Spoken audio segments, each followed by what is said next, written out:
welcome back to Career Planet. Today we are going to discuss coordination compound के important questions. ठीक है, तो बच्चों उपसह संयोजक यौगिक कोऑर्डिनेट कंपाउंड के मल्टीपल चॉइस क्वेश्चंस हमें करने. क्वेश्चंस हिंदी इंग्लिश दोनों में अवेलेबल हैं, दोनों मीडियम के लिए इजी रहेगा सॉल्व करना. अच्छे क्वेश्चंस है, इंपॉर्टेंट क्वेश्चंस है. वीडियो पॉज करके खुद ट्राई करना कि मेरा आंसर सही है या नहीं, फिर मैच कर लेना कि आंसर आपका करेक्ट आ रहा है या कहीं कोई गलती है तो क्या गलती है. तो स्टार्ट करते हैं बच्चों फटाफट. So first question we have, which of the following complex has square planar geometry? तो बच्चों आपको ये चार कॉम्प्लेक्सेस दे रखे और आपसे पूछा है स्क्वायर प्लेनर ज्योमेट्री किसका है. ओके, अब आपको पता है कि भाई स्क्वायर प्लेनर ज्योमेट्री की अगर मैं बात करूं तो हाइब्रिडाइजेशन DsP2 होना चाहिए. तो मुझे सिर्फ इतना सर्च करना है कि हाइब्रिडाइजेशन DsP2 है या नहीं. तो मान लो मैं फोर्थ ऑप्शन से सर्च करूं NiCl4, तो चार लिगेंड से है ना. अब चार लिगेंड हो बच्चों, अगर चार लिगेंड पॉसिबल हो तो हम कहेंगे चार लिगेंड है तो दो हाइब्रिडाइजेशन पॉसिबल होते हैं. First one sp3 and second one DsP2. लेकिन स्क्वायर प्लेनर वर्गाकार समतलीय ज्यामिति की बात करें तो मुझे DsP2 ही चाहिए, sp3 नहीं चाहिए. sp3 belongs to tetrahedral shape, तो मैं कहूंगी sp3 नहीं चाहिए. अब अगर मैं फोर्थ ऑप्शन लेती हूँ तो NiCl4-2. प्रॉब्लम क्या है कि Cl जो है ना बच्चों वो वीक फील्ड लिगेंड है. तो अगर Cl वीक फील्ड लिगेंड है तो वो क्या करेगा, डी इनर तो लेगा नहीं है ना. वीक फील्ड लिगेंड हमेशा क्या करता है, आउटर ऑर्बिटल कॉम्प्लेक्स बनाता है. तो हम कहेंगे इस कॉम्प्लेक्स में NiCl4 की ज्योमेट्री का हाइब्रिडाइजेशन sp3 और ज्योमेट्री टेट्राहेड्रल है. तो इसमें तो आंसर हुआ नहीं. नाउ NiCO4 अगर मैं सेकेंड ऑप्शन में जाऊं तो कार्बन मोनोऑक्साइड स्ट्रॉन्ग फील्ड जरूर है, लेकिन प्रॉब्लम क्या है कि इस कॉम्प्लेक्स में ऑक्सीडेशन स्टेट 0 है. चेक करो, ऑक्सीडेशन स्टेट जो है वो 0 है. अब निकल का कॉन्फ़िगरेशन रहेगा 3D8-4s2. अब आपको पता है कि भाई स्ट्रॉन्ग फील्ड लिगेंड है तो वो क्या करेगा, वो पेयर अप करेगा है ना. डी में जितने भी इलेक्ट्रॉन्स प्रेजेंट है उनको पेयर अप करेगा और बाद में यूज करेगा. तो मैं कहूँगी 1 2 3 4 5 6 7 8 और ये 4s2. तो आपको पता है कि स्ट्रॉन्ग फील्ड लिगेंड है तो ये इलेक्ट्रॉन्स यहाँ जंप कर जाएंगे. तो बच्चों जो 3D8 था अब वो 3D10 में कन्वर्ट हो गया है ना. 2 4 6 8 और ये 10. और अब आपके पास अवेलेबल वेकेंट ऑर्बिटल हैं 4s एंड 4p. तो हम कहेंगे जो हाइब्रिडाइजेशन आएगा दैट विल बी sp3. तो सेकेंड ऑप्शन में भी हाइब्रिडाइजेशन sp3 है और sp3 हाइब्रिडाइजेशन मतलब ज्योमेट्री टेट्राहेड्रल चतुष्फल की ज्यामिति. तो ये दो आंसर तो नहीं है. अब अगर मैं यहाँ पहुंचू ऑप्शन 2 में, ऑप्शन 3 में, तो जिंक +2. तो अगेन बच्चों जिंक +2 3D10, तो डी तो मैं ले ही नहीं सकती और चार ही लिगेंड है तो हाइब्रिडाइजेशन अगेन sp3. तो ये तीन आंसर नहीं है. तो ऑब्वियसली फोर्थ है, इसलिए मैंने पहले से फर्स्ट है तो मैंने फर्स्ट से स्टार्ट नहीं किया क्योंकि पहला ही आंसर मिल जाता तो फिर हम आगे वाले को डिस्कस नहीं करते है ना. अब देखो यहाँ क्या है, तो बच्चों NiCN में NiCN4-2. तो मैं कहूँगी यहाँ निकल +2 स्टेट में. अब निकल +2 यानी 3D8 है. अब D8 है तो एक D वेकेंट है ना. तो आप एक D एक S और 2p ऑर्बिटल्स को यूज करेंगे और चार लिगेंड है तो हाइब्रिडाइजेशन इस सिचुएशन में आपका हो जाएगा DsP2. तो NiCN4-2 इस कॉम्प्लेक्स में हाइब्रिडाइजेशन है DsP2. So here geometry is square planar, लेकिन रिमेनिंग में हाइब्रिडाइजेशन हमने चेक किया sp3 है ना. तो sp3 हाइब्रिडाइजेशन है यानी ज्योमेट्री टेट्राहेड्रल. तो यहाँ आपका करेक्ट आंसर हो जाएगा option 1. Now which has maximum paramagnetic character. तो बच्चों मैक्सिमम पैरामैग्नेटिक कैरेक्टर मतलब म्यू बढ़ जाए बस है ना. अगर n बढ़ जाएगा नंबर ऑफ अनपेड इलेक्ट्रॉन तो म्यू भी बढ़ जाएगा. अब मुझे देखना है म्यू ज़्यादा किस में, तो मुझे ये चेक करना चाहिए अनपेड इलेक्ट्रॉन ज़्यादा किस में.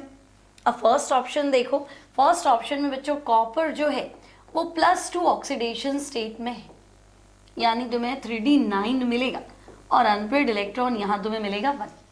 क्योंकि वाटर वीक फील्ड है तो पेयर अप तो हो ही नहीं सकता, वैसे भी 9 है तो पेयर अप का चांस नहीं, तो अनपेड इलेक्ट्रॉन 1. तो सेम चीज तुम्हें सेकेंड कॉम्प्लेक्स में भी मिलेगी.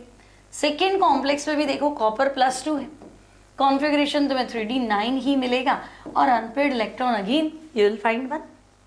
तो हम कहेंगे भाई यहाँ अनपेड इलेक्ट्रॉन एक एक है। थर्ड में अगर मैं चेक करूं तो बच्चों थर्ड में Mn+2 है, ठीक है। तो डी में आपको 5 अनपेड इलेक्ट्रॉन मिलेंगे and it will be 3d5। अब FeCN6 -4, तो फोर्थ में Fe+2 है, तो यहां तुम्हारे पास हो जाएगा 3d6, लेकिन वो भी किसी काम का नहीं है बच्चों, क्योंकि साइनाइड तो स्ट्रॉन्ग फील्ड है ना। फोर्थ ऑप्शन में देखो साइनाइड 3d6 कॉन्फ़िगरेशन है, पहली बात तो है ना। ऑक्सीडेशन स्टेट तो निकाल लोगे ना बच्चों, FeX, एक साइनाइड -1, 6 साइनाइड, 6 से मल्टीप्लाई करो, टोटल चार्ज -4, तो X = +2। तो Fe का ऑक्सीडेशन स्टेट यहाँ आया +2। अब Fe अगर +2 है तो कॉन्फ़िगरेशन ये भी आता है तुम्हें, Fe का कॉन्फ़िगरेशन होगा 4s2 3d6, है ना। आगे लिखना है आपको अर्गन, क्योंकि 26 है। अब मुझे Fe+2 चाहिए, तो ये 3d6 हो गया, ठीक है। 1 2 3 4 5 और 6, तो 3d 4s और 4p। लेकिन प्रॉब्लम क्या है, तो प्रॉब्लम है साइनाइड तो स्ट्रॉन्ग फील्ड लिगेंड, और स्ट्रॉन्ग फील्ड लिगेंड अगर होता है तो हम इन सबको पीछे भेज देंगे, क्योंकि हमें इनर ऑर्बिटल कॉम्प्लेक्स को बनाना है। तो हम कहेंगे 3d6 है, लेकिन ये तो पेयर अप हो गए, ठीक है। तो अब तुम्हें दिखा कि भाई हाइब्रिडाइजेशन तो है D2sp3, लेकिन मुझे तो कोई अनपेड इलेक्ट्रॉन नजर नहीं आया, ठीक है। तो अनपेड इलेक्ट्रॉन नहीं है तो वो तो वैसे भी आंसर नहीं। तो मैक्सिमम पैरामैग्नेटिक कैरेक्टर, तो जहां मुझे अनपेड इलेक्ट्रॉन मैक्सिमम मिले, है ना। अब इनमें 5 को हम पीछे नहीं भेजेंगे, ध्यान रखना। यहाँ वाटर है तो बच्चों वाटर तो वीक फील्ड लिगेंड होता है, तो वीक फील्ड लिगेंड मतलब वो डी को छेड़ता ही नहीं। अगर D5 था तो D5 एज इट इज रहेगा, तो अनपेड इलेक्ट्रॉन तुम्हें यहाँ मिलेंगे 5। सो मैक्सिमम मैग्नेटिक कैरेक्टर या paramagnetic character. The colour of tetraammine copper second sulphate. तो बच्चों टेट्राअमीन कॉपर, तो मेटल तो हो गया कॉपर, टेट्राअमीन मतलब आपके पास है 4 अमोनिया, और सल्फेट यानी SO4। ये आपका कॉम्प्लेक्स है जिसमें कॉपर +2 ऑक्सीडेशन स्टेट में है। अब बच्चों इसमें अनपेड इलेक्ट्रॉन होता है, और ये आयन, इस कॉम्प्लेक्स का जो कलर है वो कलर बनेगा बच्चों ब्लू। सो इस कॉम्प्लेक्स का कलर आपका है ब्लू, ये आपको आंसर देना है। अनपेड इलेक्ट्रॉन की वजह से कलर है, और कलर है blue. Which of the following exhibits highest molar conductivity? तो बच्चों जहां नंबर ऑफ आयंस ज्यादा होंगे, आपको सिर्फ ये चेक करना आयंस ज्यादा कहाँ है। तो जहां आयंस ज्यादा है वहां सीधी बात है कंडक्टिविटी ज्यादा है। अब आप चेक कर लो, सबसे ज्यादा आयंस तुम्हें कहाँ मिल रहे हैं, वहीं कंडक्टिविटी है। तो देखो मान लो मैंने फर्स्ट कॉम्प्लेक्स लिया, है ना, हेक्साअमीन कोबाल्ट थर्ड क्लोराइड, ठीक है। अब मैं कहूँ भाई ये फर्स्ट कॉम्प्लेक्स है, आप बताओ आयंस ज्यादा किस में है, ठीक है। तो देखो यहाँ 3 तो क्लोराइड आयन है, और ये एक पूरा का पूरा क्या हो गया, कॉम्प्लेक्स आयन हो गया। तो मुझे लग रहा है इसमें तो 4 आयन है। फर्स्ट कॉम्प्लेक्स में कितने आयन है, 4 आयन। अब सेकेंड में चले जाओ तो मुझे लग रहा है आयन थोड़े कम हो गए। देखो CONH3 और बाहर शायद Cl2 है तो भाई 2 क्लोराइड यहाँ से मिलेंगे, है ना, और एक कॉम्प्लेक्स आयन तुम्हें ये मिलेगा। तो हम कहेंगे यहाँ पे टोटल नंबर ऑफ आयंस कितना हो गया, 3 है। यहाँ 3 क्लोराइड और एक कॉम्प्लेक्स है, यहाँ 2 क्लोराइड और एक कॉम्प्लेक्स है, तो 3 आयन है। सिमिलरली यहाँ देखो तो एक ही क्लोराइड है, तो एक क्लोराइड और एक कॉम्प्लेक्स 2 आयन है, और वहाँ तो बाहर कुछ है ही नहीं, काउंटर आयन है ही नहीं, तो आयंस तो मिलेगा ही नहीं। तो आपसे पूछा है हाईएस्ट मोलर कंडक्टिविटी, मतलब सबसे ज्यादा आयन, और सबसे ज्यादा आयन तुम्हें मिले complex number 1। So answer CONH3 Cl3। The number of chloride ions which would be precipitated when the complex PtCl4.4NH3 is treated with AgNO3। अब देखो PtCl4.4NH3, अब बच्चों इस कॉम्प्लेक्स में प्लैटिनम का ऑक्सीडेशन स्टेट 4 है। इस कॉम्प्लेक्स में प्लैटिनम का ऑक्सीडेशन स्टेट कितना है, 4। अब जो इंपॉर्टेंट चीज तुम्हें ध्यान रखनी है कि भाई प्लैटिनम की 2 ऑक्सीडेशन स्टेट होती है +2 +4। अब अगर प्लैटिनम +2 ऑक्सीडेशन स्टेट शो करता है तो कोऑर्डिनेशन नंबर रहेगा 4, समन्वयी संख्या 4 रहेगी। और अगर प्लैटिनम +4 ऑक्सीडेशन स्टेट शो करता है तो कोऑर्डिनेशन नंबर रहेगा 6, मतलब 6 कोऑर्डिनेट बॉन्ड बनाएगा अगर प्लैटिनम का ऑक्सीडेशन स्टेट 4 है। तो हम कहेंगे हाँ भाई हमारे पास तो ये कॉम्प्लेक्स है और यहाँ कैसे भी चेक करो प्लैटिनम का ऑक्सीडेशन स्टेट 4 आएगा। तो अब मुझे 6 लिगेंड तो उसको देने ही पड़ेंगे, कोऑर्डिनेशन नंबर 6 रखना है, सारे मोनोडेंटेट है तो मुझे 6 लिगेंड तो अंदर रखने पड़ेंगे, 6 कोऑर्डिनेट बॉन्ड तभी बनेंगे। अब बाहर क्या छूटा, तो भाई बाहर तो Cl2 ही छूटा है ना, तो प्लैटिनम अमोनिया 4 ले लिया, Cl2 भी ले लिया, तो अब मेरे पास Cl2 ही बचा। तो आपसे पूछा है कि भाई सिल्वर नाइट्रेट के साथ अगर हम रिएक्ट करें तो कितने क्लोराइड आयन प्रेसिपिटेट होंगे। तो हमें आपको ऐसा भी लग सकता था कि आप चारों क्लोरीन अंदर डाल देते, 2 अमोनिया रख लेते, तो मैं रख तो लेती, उसमें कोई दिक्कत नहीं था। लेकिन मुझे ये भी तो सोचना है कि भाई ये सिल्वर नाइट्रेट मिला रहा है, मतलब Cl तो आएगा ना प्रेसिपिटेशन के लिए, इसलिए मैंने Cl बाहर रखा। अब बच्चों ये तो 2 क्लोराइड आयन फ्री करेगा, तो 2 क्लोराइड आयन सिल्वर नाइट्रेट से मिलेगा Ag+, है ना, तो 2 मोल AgCl क्या हो जाएगा, प्रेसिपिटेट हो जाएगा। बस तो ये क्या पूछ रहा है कि जब इस कॉम्प्लेक्स को AgNO3 के साथ ट्रीट करते हैं तो प्रेसिपिटेटेड क्लोराइड आयन कितने होंगे। तो क्लोराइड आयन तो 2 ही प्रेसिपिटेट होंगे। आपको देख के लगेगा 4 थे ना, लेकिन 4 में से 2 तो कोऑर्डिनेशन नंबर 6 करने के लिए कॉम्प्लेक्स के अंदर चले गए। बात समझ में आई। सिर्फ इतनी सी बात ध्यान रखनी है कि भाई इस कॉम्प्लेक्स में प्लैटिनम का ऑक्सीडेशन स्टेट 4 है, सो कोऑर्डिनेशन नंबर 6 रहेगा, यानी इनमें से मुझे 6 एटम्स या आयंस या मॉलिक्यूल्स को तो कॉम्प्लेक्स के अंदर रखना है। सिर्फ 2 ही क्लोरीन है जिनको मैं कॉम्प्लेक्स के बाहर प्लेस कर सकती हूँ। ठीक है, सो आंसर हो गया आपका option 3। Number of ions will be 2। Which of the following is not an organometallic compound? तो बच्चों organometallic compound होता है when organic group, ध्यान से सुनेंगे, organic group directly bonded with ठीक है, organic group like methyl, ethyl कुछ भी हो सकता है, directly bonded with metal, ठीक है, इसे बोलते हैं organometalliक compound, कार्बधात्विक यौगिक।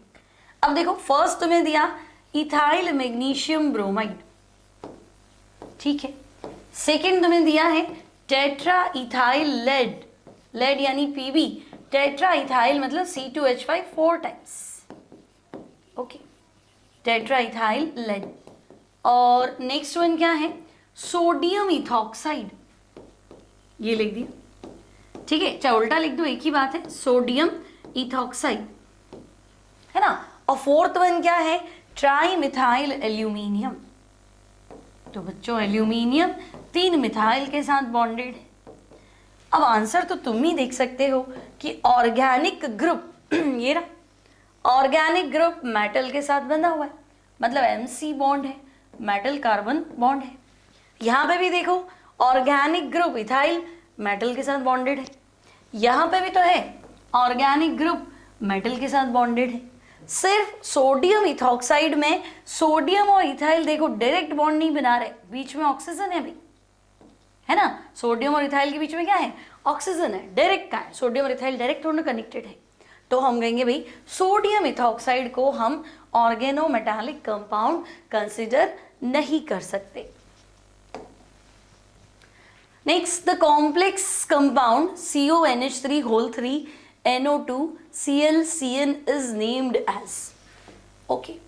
तो बच्चों अगर मल्टी लीगेंड्स है ना, एक से ज्यादा लीगेंड है तो आपको क्या करना है, इसका नेमिंग अल्फाबेटिकल ऑर्डर में देना है। नाम लिखते टाइम लीगेंड्स को अल्फाबेटिकल ऑर्डर में लिखेगी। तो देखो अमोनिया का नाम आपका रहेगा एमीन, तो हम कहेंगे भाई 3 अमोनिया है यानी ट्राई एमीन। अब नाइट्रो तो N से शुरू होता है, क्लोरो C से और साइनो भी C से, है ना, तो पहले क्लोरो लिखूं क्योंकि साइनो तो CY रह गया, तो पहले क्लोरो लिख दिया, फिर साइनो लिख दो, फिर नाइट्रो लिख दो, फिर मेटल तो बच्चों कोबाल्ट। ऑक्सीडेशन स्टेट तो देखो अमोनिया तो न्यूट्रल होता है, नाइट्रो -1, क्लोरो -1, साइनाइड -1, है ना, तो ऑक्सीडेशन स्टेट आएगी 3। तो आप ऐसा आंसर सर्च करो जहां सबसे पहले ट्राईएमीन हो, तो फर्स्ट में है और फोर्थ में, सेकंड थर्ड में तो नहीं है। फिर ट्राईएमीन के बाद क्लोरो है, तो ट्राईएमीन या तो नाइट्रो आ गया और फर्स्ट में क्लोरो आ गया, तो करेक्ट आंसर आपका option 1। Which of the following complex will show geometrical isomerism as well as optical isomerism? तो बच्चों ऑप्टिकल आइसोमेरिज्म के लिए हमारे पास कोऑर्डिनेशन नंबर 6 था, ठीक है। और कोऑर्डिनेशन नंबर 6 में भी तुम याद करो 2 कॉम्प्लेक्सेस थे, एक MAA whole thrice plus n, है ना, प्लस माइनस कुछ भी हो सकता था, और एक MAA whole 2 B2। According to NCERT बात करें तो हमारे पास ये 2 कॉम्प्लेक्सेस थे जिसमें ऑप्टिकल आइसोमेरिज्म थी, लेकिन फिर इसमें ज्योमेट्रिकल तो नहीं थी, तो ये तो हमारा आंसर हुआ ही नहीं, इसमें सिर्फ ऑप्टिकल होती है ना। अब इसमें क्या होता है, तो हम कहेंगे इसमें ऑप्टिकल भी थी और ज्योमेट्रिकल भी थी, है ना। इसमें जो ज्योमेट्रिकल का सिस फॉर्म है वो ऑप्टिकली एक्टिव होता है, तो तुम्हें ऐसा कॉम्प्लेक्स सर्च करना है जिसमें मेटल हो, बाइडेंटेट लीगेंड हो और B2 2 और लीगेंड हो।